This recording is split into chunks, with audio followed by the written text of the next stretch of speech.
Princess Ebony stared at the few dresses in her bedroom closet. The only really fancy dress in the closet in the upstairs bedroom was the red dress she had worn the night before. All of her other extra nice clothes were in the downstairs room she had in the royal quarters. Bella stood beside her. She also knew that the nicer clothes were downstairs. Whenever Princess Ebony readied for a special event, it was done in her old room because of the close access to the royal bath and the seamstress. The dresses hanging upstairs were formal but not elaborate like the ones that were made for the balls. Princess Ebony sighed. "Do you think they will let you go and pick up a couple of the dresses downstairs? Unless I wear the red dress again, I don't think anything else is suitable. Most of my necklaces are downstairs too." Bella walked to the door and knocked. The soldiers did not respond. She knocked a few more times. Finally, the door opened. One of the king's guards slowly opened the door a sliver. "What do you want?" he growled. "You were told that you were supposed to have everything she needed in the room when she got here." "I am so sorry," said Bella timidly. "I didn't think of bringing a few more dresses from downstairs, so she would have a better choice of clothes to wear." "May I go downstairs and bring up some other dresses, please?" "So you want to go get the princess some different dresses?" the guard said gruffly. "I'm going to guess that means she already has some up here that she can choose from, but she doesn't want to wear any of them." He rubbed his chin thoughtfully. "You do understand my dilemma, don't you?" asked Princess Ebony from a dark corner of the bedroom where the guardsman couldn't see her clearly. "So you are really in here?" he said. "I don't understand. A dress is a dress. My orders are that you do not leave this room until Captain Geralt comes for you. It shouldn't be much longer. You had better get something chosen quickly." With that, the guardsman slammed the door shut in Bella's face. "Really, doesn't he realize I am the princess?" Princess Ebony yelled and ran to the door. She started pounding on it. "Open this door immediately," she screamed. "That should motivate the man," snarked Nova. "I bet he is running to the king as quickly as possible to get permission to let you go downstairs and pick out a dress." Princess Ebony walked angrily over to the bed and plopped down. "I guess I will just wear that red dress again." Bella hurried to the closet door with a lamp in her hand. "I don't think that would be wise," she said softly. "That would be like you were throwing all the things you did last night up in their faces. You can't wear that dress." "There isn't anything else in there worth wearing," complained Princess Ebony. She could hear Nova humming in her head.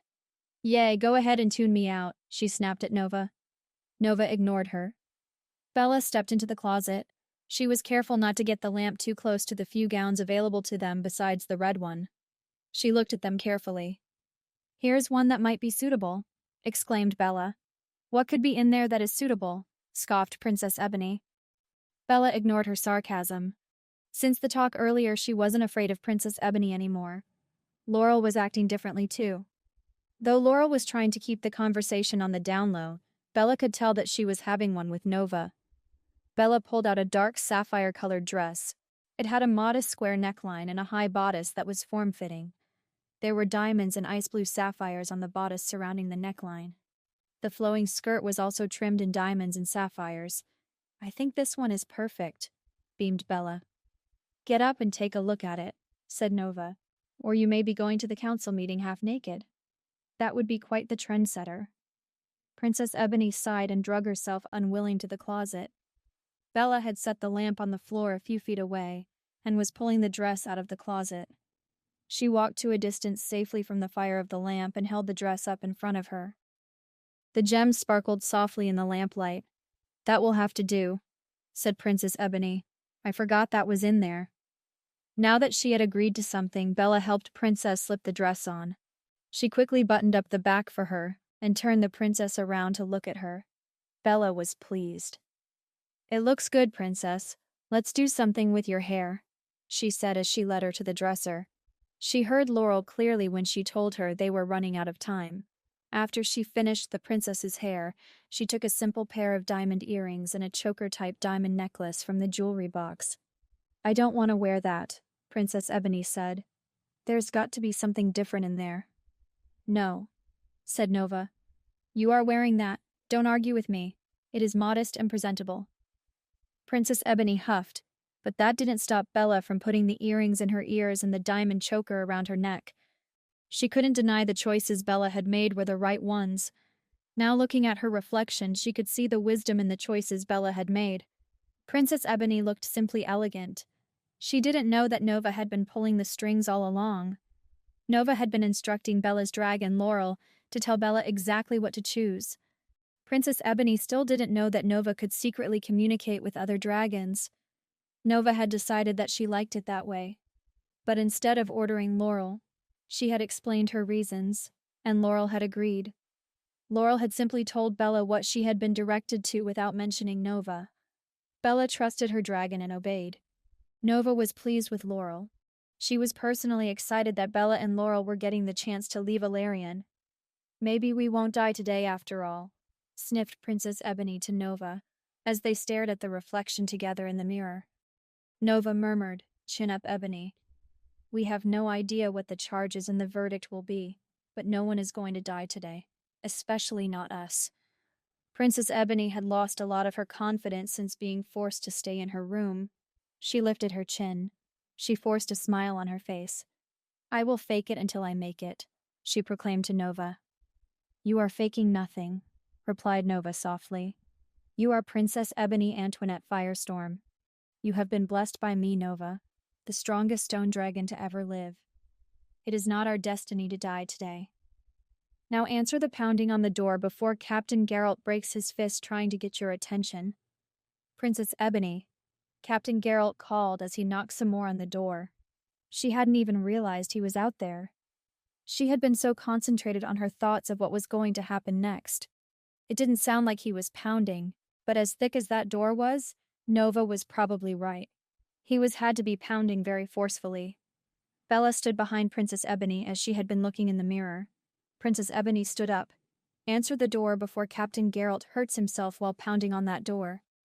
Bella mutely nodded as she dragged her feet towards the door, a frown on her face. "Quickly now," Princess Ebony commanded. "There is no reason to upset Captain Geralt any more than I already have. He has been nothing but kind to us." Bella picked up her pace. She opened the door. Captain Geralt barged past her like he didn't even see her. "Are you ready, Princess?" he demanded more than asked. "I hadn't even locked the door because you had the door locked from the outside with guards standing in the hallway."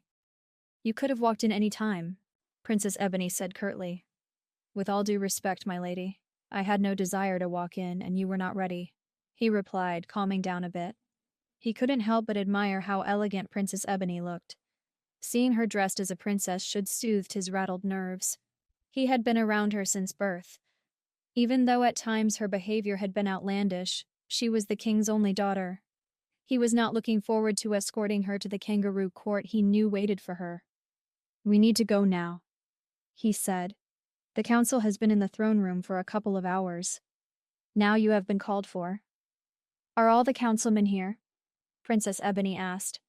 "Yes," replied Captain Geralt. "Was Lord Lyndon late as usual?" Princess Ebony knew she was stalling. There was no reason to. She knew it wouldn't help her. She wasn't ready yet to face her father in the throne room. "Yes, my lady, and his usual tardiness has heightened King Liam's ire more than usual. We don't need to add to that. Let's go," he commanded. Any other day his tone would have sent Princess Ebony into a rage. Commanding her, she was the princess. But today it all seemed pointless. Nova had forced her to act kindly to Bella, making Princess Ebony feel like she wasn't in control of herself, let alone her surroundings. Then Bella had argued with her. Now the king's captain was ordering her and the day was barely half finished. It probably wasn't going to get any better at this rate. Beating Davin looked like her highlight of the day, her only highlight. After that, everything was going downhill quickly. "No," commented Nova. "Everything has been going downhill since your rash decision to throw a fit last night at the ball." "Ugh," Princess Ebony complained. "I really wish I could keep you out of my thoughts. I am already in a bad mood. I don't need you constantly reminding me of my mistakes." Nova sighed. Princess Ebony had never wished that before. Nova wasn't about to tell her that she was capable of it if she would just learn how. It wasn't easy, but it was doable. Nova hated keeping secrets from Princess Ebony, but she had to have access to her thoughts. Nova didn't like how the secrets were piling up. It looked like there was no end to the secrets that she was keeping from Princess Ebony. "Lead the way," Princess Ebony commanded. Captain Geralt's demeanor softened a little. No, you are still the princess. I will escort you. You lead the way. You know how to get to the throne room. Princess Ebony nodded her head, grateful for the tiny bit of respect that Captain Geralt was showing her. She squared her shoulders and raised her chin. She braced herself for the heckles she expected from the servants she imagined were lining up in the hallways. Instead, the hallways were empty, except for the guards who were standing at her bedroom door. Princess Ebony quietly walked with Bella a step behind. Captain Geralt's subtle kindness and the lack of heckling servants gave her a much-needed mental boost. The extra walking time that her upstairs bedroom afforded her, as it was above the family quarters tucked away in a wing that was mostly unused, gave Princess Ebony time to breathe deeply and calm her nerves. Princess Ebony looked regal as she walked down the winding staircase. Finally, they passed the king and queen's quarters, which were located on the first floor, on their own wing. The hallway widened, and they came to the main hallway that led to the throne room. Princess Ebony admired the paintings on the walls one last time. Every so often, Captain Geralt would have to stop and wait for Princess Ebony to catch up. He did so quietly, but she could sense his slight impatience with her. Bella walked at Princess Ebony's pace. She was in no hurry either,